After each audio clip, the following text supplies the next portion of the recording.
السلام عليكم ورحمة الله وبركاته. صباح الفل عليكم، يا رب تكونوا بخير.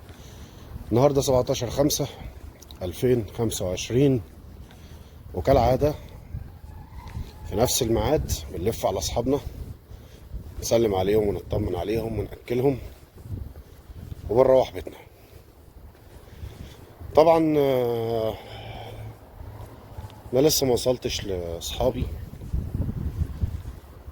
وزي ما انتم شايفين عنوان الفيديو كده، طلبوا لي الشرطة. يؤسفني ان انا اقول لكم حصل معايا موقف امبارح، يعني تعبني نفسيا. الموقف تعبني نفسيا بجد، الموقف تعبني نفسيا بجد، اذاني نفسيا. انا اتأذيت في نفسيتي امبارح بجد بشكل مذري جدا، وبطريقة لا يمكن كنت اتخيلها. هحكي لكم اللي حصل، نسلم على تونة وبسبوسة ونحط لهم اكل وندردش مع بعض. خليكم معايا. طبعا احنا جينا نتشيك على المية الاول. المية الحمد لله مليانة. طبعا زي ما انتوا شفتوا امبارح، انا لسه ما نزلتش الفيديو بتاع امبارح. مفروض ان انا حطيت 3 قوارير مية، معرفش ما شربوش منها دي ولا ايه، لسه مليانة زي ما هي او نقصت حاجات بسيطة. عموما هي المية الحمد لله كويسة، وال3 قوارير مليانين، الاتنين هناك اهم مليانين كويس قوي. ودي فكويس ان انا حطيت 3 في مواقع مختلفة عشان برضو تقضي الغرض وتبقى تمام. ادي تونة شافتنا من بعيد، جت تجري علينا، تعالي يا قمر، تعالي يا قمر، تعالي يا قمر. وبسبوسة هناك اهي. ازيك، ازيك يا لوزة، ازيك يا تونة، يا تونة يا جميلة.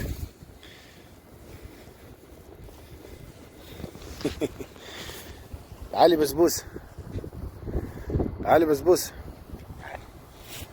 ادي بسبوسة عندها حتة صغننة هناك اهي. يا تونة كلي ماما، كلي ماما، مش ينفع كده. كله يلا، خلاص يا تونة. وادي الدبدوبة التانية، وادي تونة عمالة تجري ورايا. تعالي تونة، تعالي ماما. دي برضه نحط لها اكل. يلا تعالوا.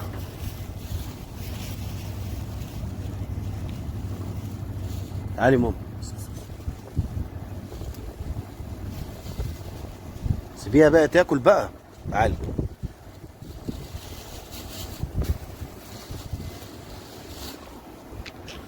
كده حطينا لهم اكل هنا وهناك، تمام. هنسيبهم. طبعا اللي حصل امبارح، قبل ما ابدا اي كلام، تحياتي للشعب السعودي العظيم الرحيم. واي شخص، اي شخص له تصرف فردي سيء فهو لا يمثل الا نفسه، ولا يمثل الا تربيته، ولا يمثل الا بيته. وانا قلت الكلام ده قبل كده في الفيديوهات. اي شخص حتى ولو كان ابن البلد، حتى ولو كان سعودي ابن البلد، او ايا كان شخص غير سعودي، عندي على القناة يعلق تعليق سلبي او يتصرف حتى تصرف على ارض الواقع تصرف سلبي، ايا كانت جنسيته ايه، فهو لا يمثل الا نفسه، ولا يمثل الا تربيته، ولا يمثل الا بيته. هو تربيته كده، هو اتربى في بيته كده، هو اتعلم في بيته كده، هو اتربى في بيته كده واتعلم في بيته كده، بيته علمه كده، لذلك هو طلع كده. اللي حصل امبارح، طبعا انا لو انتوا لاحظتوا في الفيديو بتاع امبارح، بعد ما كنت باكل القط الصغير اللي كان عندي البيت، اللي انا دايما متعود اكله، اللي هو عندي البيت اللي انتوا عارفينه ده. فالمفروض ان انا كنت المفروض بعد ما هاكله هرجع املى ميه لسفروت واصحابه، وكالعاده هننهي الفيديو بتاعنا. فاللي حصل امبارح ان انا وانا باكل القط الصغير، فاحنا المفروض على ناصيه الشارع، البيت زي ما انتوا عارفين على ناصيه الشارع. قابلنا في وشنا اهي قطه، بس تعالي. بيت زي ما انتوا عارفين انه على ناصيه الشارع.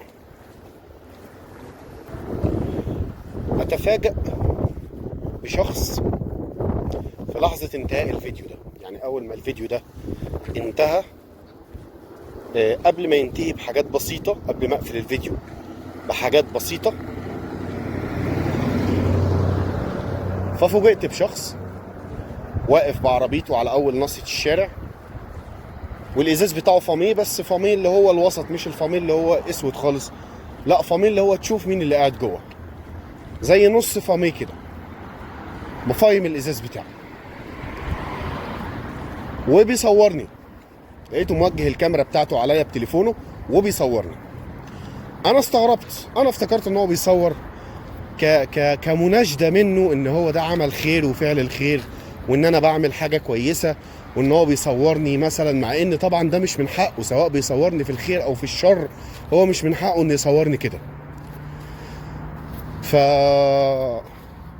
بصيت لقيته يعني ما استكفاش بكده كمان، بصيت له لقيته جاي عليا بالعربيه بيقول لي يا حبيبي وش عندك؟ اخواتنا السعوديين اللي بيسمعوني يحكموا على المشهد ده ويقولوا لي، وعلى فكره كل حاجه عندي بالصوت والصوره والفيديوهات، والشخص ده انا هقول لكم انا عملت معاه ايه، ولكن خليكم معايا. بيقول لي يا حبيبي وش عندك؟ فبقول له، فطبعا انا كلمته عادي، بقول له انا بعمل فيديوهات وباكل القطط عادي، بنزل انا بيتي هنا ساكن هنا، باكل القطط عادي، والمفروض ان الفيديوهات دي انا بحطها على القناه بتاعتي، فهي مجرد توعيه. انت مين حضرتك بقى؟ وعندي قناه على اليوتيوب فيها 36,000 متابع، والمفروض ان انا عادي يعني دي فيديوهات للتوعيه. قال لي للتوعيه. ايه قلت له طب تمام، وانت مين بقى حضرتك؟ قال لي معاك برنامج احمد الشقيري لفعل الخير. انا بصيت لقيت كلامه، انا يعني افتكرت بجد، وفي نفس الوقت بصيت لقيت كلامه فيه سخريه. فقلت له يعني ايه احمد الشقيري لفعل الخير؟ مش فاهم يعني. بس قال لي يعني انتوا ايش بتسوي عندك؟ قلت له انا ايش بسوي؟ انا ابتديت بقى ان انا اتحول في الكلام، قلت له ايش بسوي؟ انت عايز ايه؟ مالك؟ ايه اللي ايش بسوي؟ انت مش شايفني انا بعمل ايه؟ قط بحط له اكل. قال لي هذا بيتي. قلت له ده بيتك؟ عايز ايه بقى؟ مش فاهم. انا جوه بيتك ولا بره بيتك دلوقتي؟ قال لي لا ده بيتي، انا ساكن في الشارع هنا وهذا بيتي. المهم ان في الاخر ما طلعش بيته وطلع بيت جاره، وهو فعلا ساكن في نفس الشارع، ومش ده بيته، يعني اللي انا كنت واقف عنده ده مش هو ده بيته، ده بيت جاره، وهو طبعا عارف جاره، هو بيعرف جاره ومعاه رقم تليفون جاره، فبيقول ده بيت جيراني. قلت له مش كان بيتك من شويه؟ المهم حضرتك عايز ايه؟ بيقول لي انت روح امشي سوي الخير تروح تصلي. قلت له انت ايش دخلك انت؟ لقيته بيصورني، شوف يا عبد الله، بيكلم واحد اسمه عبد الله في التليفون، شوف يا عبد الله صور. من وين انت؟ من مصر. قلت له انت بتصورني؟ طب يلا وانا بصورك كمان. رحت فتحت الموبايل وصورت. هات اللي عندك، قول اتفضل. قال له عنده قناه على اليوتيوب وبيصور وبتاع. يا رجال فعل الخير تتاكل البسس وتاكل البسس في الشارع على ليهم الله، وانت ايش دخلك؟ انت له انت ايش دخلك؟ ايش دخلك؟ انا بطلب لك الدوريه وما بطلب لك. احنا عندنا حراميه في الشارع صار لهم يومين عمالين بيسرقوا اللوحات وما بيسرقوا اللوحات.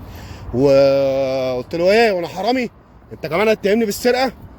انا بطلب لك الدوريه، ما تعلي صوتك. انا بطلب، قلت له وانا كمان بطلب لك الدوريه. رفع التليفون ودق فعلا على الدوريه، طلب الدوريه. وانا رحت فاتح التليفون الثاني اللي بسجل منه، اللي هو التليفون الثاني غير اللي انا بسجل منه، ورحت طالب الدوريه. الو السلام عليكم، معايا 1 2 3 4، لو سمحت ابعت لي دوريه. الشخص ده بيتعدى عليا بالقول والفعل وبيتهمني بالسرقه، والشوارع كلها كاميرات، والبيوت اللي حوالينا كلها كاميرات. الراجل ده بيتهمني بالسرقه. خلاص خلاص خلاص، بنبعت لك دوريه الحين، بتوجه لك دوريه، وهذا رقم البلاغ. هذا انت بتقدم بلاغ؟ قلت له ايوه بقدم بلاغ.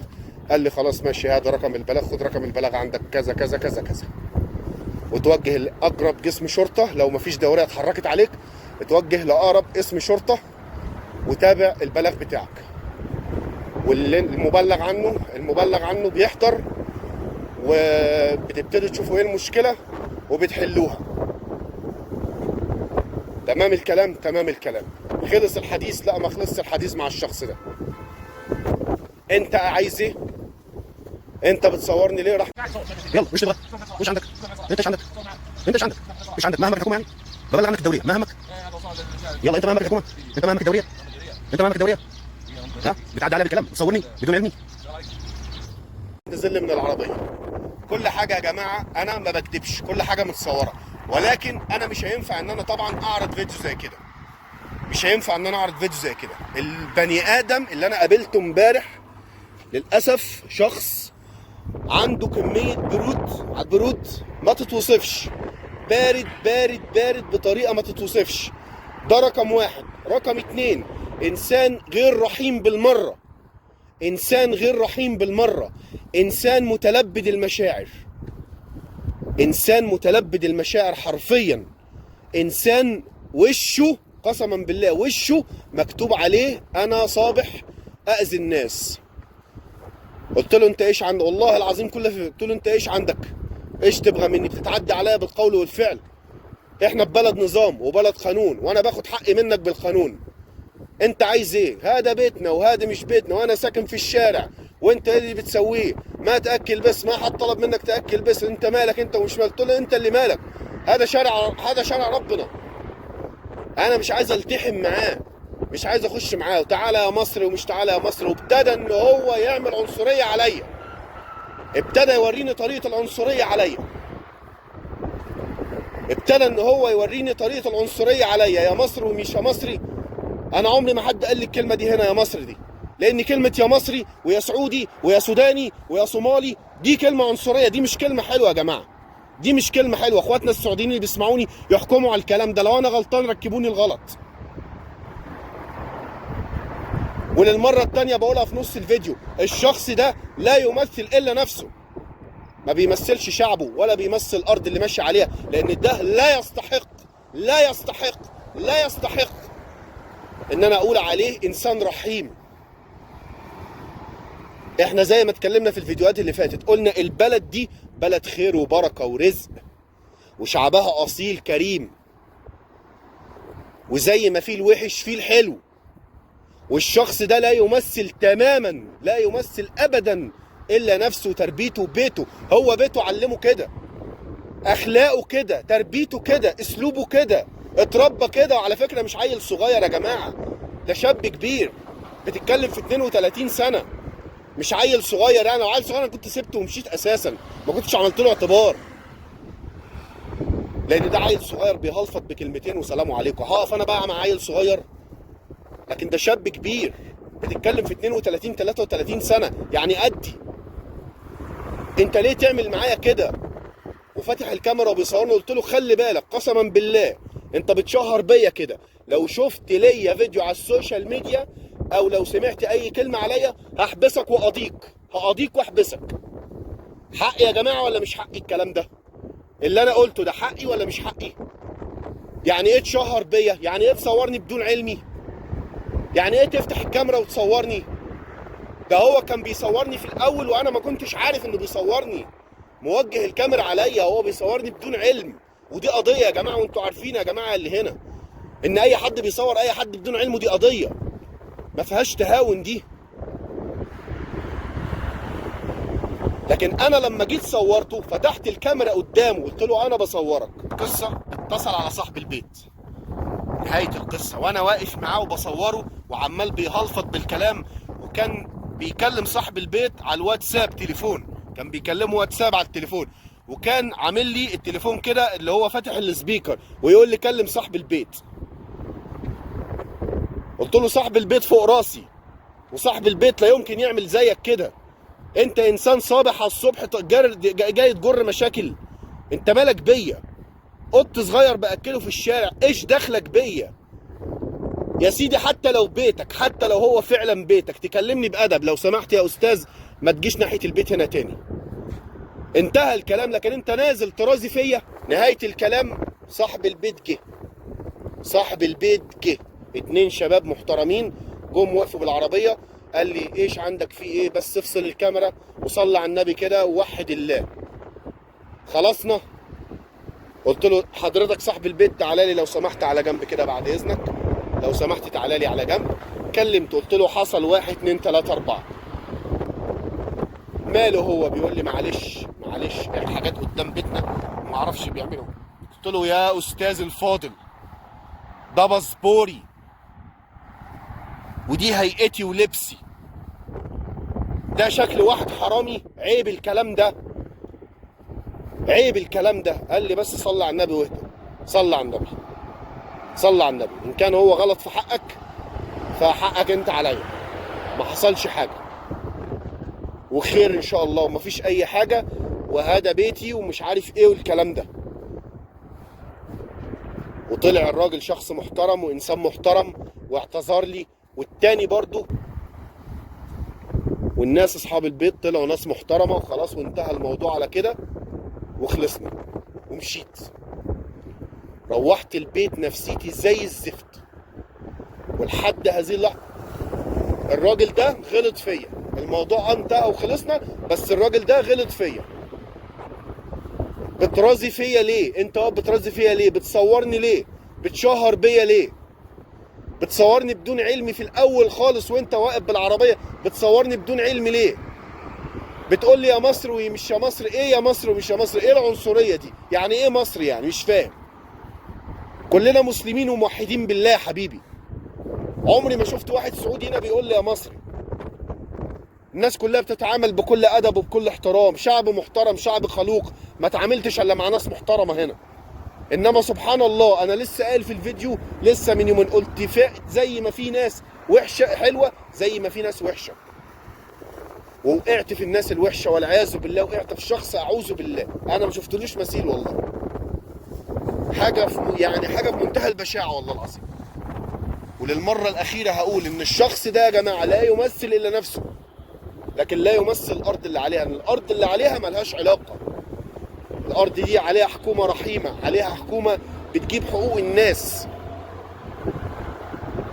الشعب ده شعب كريم وشعب محترم، ومش محتاج ان هو حد يمدح فيه. انما التصرف ده تصرف فردي، ده تصرف من شخص فردي، ولا يمثل فعله الا شخصه، الا نفسه، بتصرفه الهوجائي، تصرفه اللا اخلاقي. الوحش بقول عليه وحش والحلو بقول عليه حلو. انا الموقف ده ضايقني، الموقف ده ضايقني جدا. الناس اللي بتسمعني دلوقتي تحكم عليا، وانا قسما بالله ما بكذب، اقسم بعز ايات الله ما بكذب.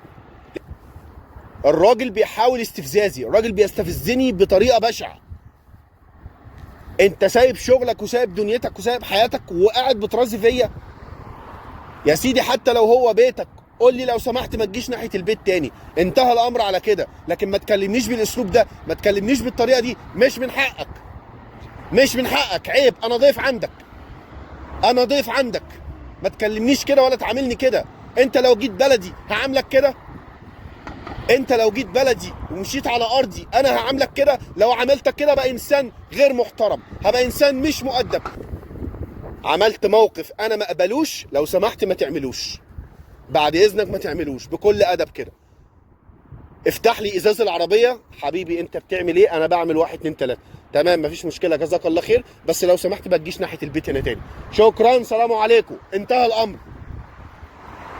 لكن تتكلم معايا بالاسلوب المقزز ده، تتكلم معاه بالاسلوب البشع ده؟ عمري ما شفت حد بيعاملني هنا كده. انا بستغرب من التصرف الفردي اللا اخلاقي ده. عمري ما حد عاملني هنا كده. جميع الناس اللي انا اتعاملت معاها ناس في منتهى الادب ومنتهى الاحترام. تصرف فردي قسما بالله معيشني حاله نفسيه زي الزفت من امبارح. زي الزفت من امبارح. انا اسف جدا ازعجتكم معايا، صوتي كان عالي شويه، اتعصبت شويه، ولكن ده موقف حبيت احكيه حصل معايا من شخص غير رحيم، من شخص اسلوبه وطريقته لا يمثله الا بيته وتربيته. شكرا ليكم، ودلوقتي هنكمل معاكم الفيديو. هنروح ناحيه سافرود ونأكله، والمفروض القط اللي هو عند البيت ده من بعيد كده عنده، وقصدي المفروض القط اللي هو عند البيت اللي هو حصلت عليه المشكله امبارح ده، المفروض ان انا من بعيد كده احط له اكل وامشي. مش هنروح ناحيه البيت تاني، خلاص انتهى على كده. مش عايزين مشاكل اكتر من كده. يلا خليكم معايا. الدنيا قلبت هوا كده بطريقه فظيعه، معرفش ليه.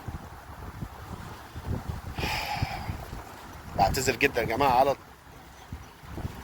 اسلوب الكلام وطريقه الكلام. انا مش قصدي حاجه والله، ولكن زي ما انتم عارفين ان انا انا اتعصبت وانا اتضايقت، لان انا مش متعود على المعامله دي هنا. المعامله دي انا مش متعود عليها هنا. مش هقول اكتر من كده، والموضوع ده انا هنهيه واقفله، مش هتكلم فيه تاني. وادي زقلوط. زقلوط تعال يا حبيبي تعال. صباح الفل، صباح العسل. علي زقلوطه، علي زقلوطه، علي زقلوطه موته، علي زقلوطه. زقلط روح كل بابا، يلا روح كل، يلا. طب روح بس كل، يلا يلا روح كل، يلا. زقلوطه يلا يا لولو. مش ينفع كده والله، مش ينفع كده. يا صباح الفل يا عسل، يا صباح السكر، يا صباح السكر. فين سفروته؟ سفروته فين؟ الميه يعتبر هنملى لهم ميه دلوقتي ساعه. ناخد بس كام حته عشان. وادي المفروض ان البيت اللي حصلت فيه المشكله ورايا. ودي القطه اللي انا كنت كل يوم باكلها. ماشي، انا حطيت لها اكل اهو. خلاص، ده المفروض جنب صندوق البلديه في نفس الشارع، بس جنب صندوق البلديه بعيد عن البيوت وبعيد عن حاجه، ده يعتبر في وسط الشارع. تمام، وعلى كيس.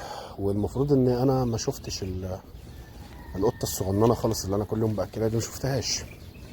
فما اعرفش ايه اللي حصل. هل هم هناك اهي، هناك اهي موجوده. تعالي بابا، تعالي بابا، تعالي بابا اهي، تعالي بابا، تعالي. بصوا هناك اهي. يلا بابا تعالي، تعالي، تعالي، يلا تعالي ماما، تعالي. معلش ماما هتعبك شويه النهارده، معلش. تعالي، تعالي، معلش، تعالي، تعالي، يلا. معلش اخدك بعيد شويه بس عشان تاكلي، عشان مش هينفع اوديلك عند البيت. معلش يا ماما، معلش معلش معلش معلش معلش معلش. اهو بس انزلي هنا كده وتعالي هنا كده.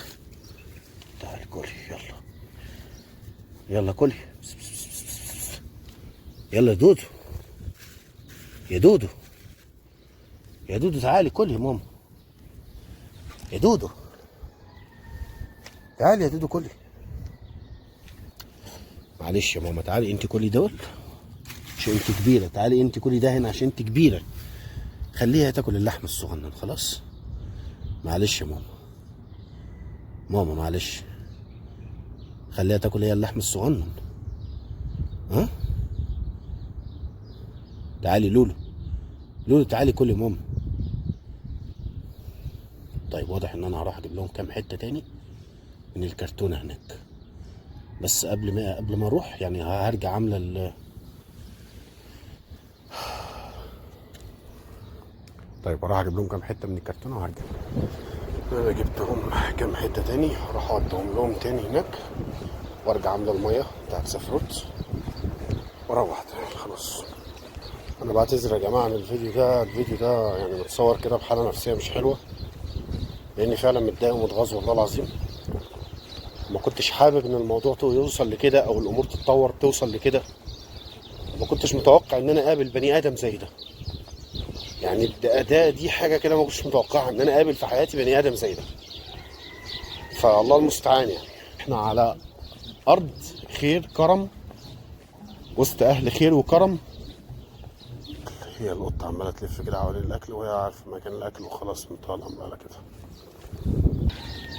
بس ما شاء الله تصرفات سفروت كانت يعني رجوليه بحت يعني. بس مش عارف مره واحده كده لقيت بطنه منفوخه. انا قلت يمكن يا ابني الاكل، ولكن فوجئت ان هو لما عملت له كشف علامه.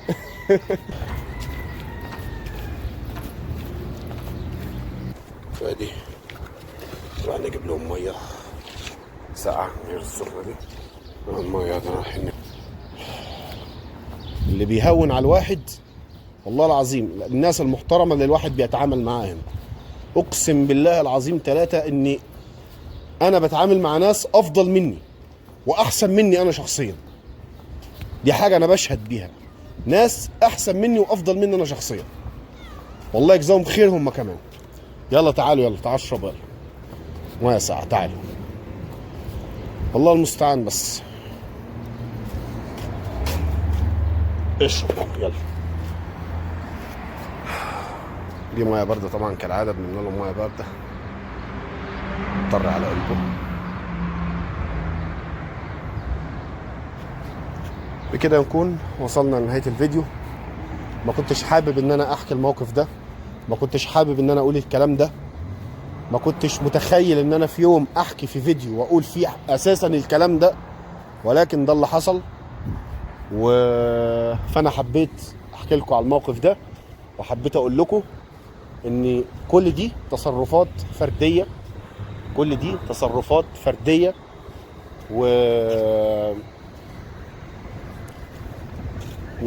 والتصرفات والاشخاص اللي بيعملوها للاسف الناس اللي بتعمل التصرفات دي لا تمثل الا نفسها. فاللهم لك الحمد ان هنا 95% من الناس ناس محترمه، ناس مؤدبه، ناس متربيه، ناس رحيمه، ناس بتعرف ربنا، وفي 5% يعني للاسف منعدمين من الاشياء دي، وده الطبيعي والوارد طبعا. وانتوا عارفين انا مش بسيء لحد، ولكن بقول الحق. انا بقول الحق ولو على رقبتي، ولا بيهمني حد ولا بخاف من حد، لاني بقول كلمه حق. فاللهم لك الحمد، اللهم لك الشكر،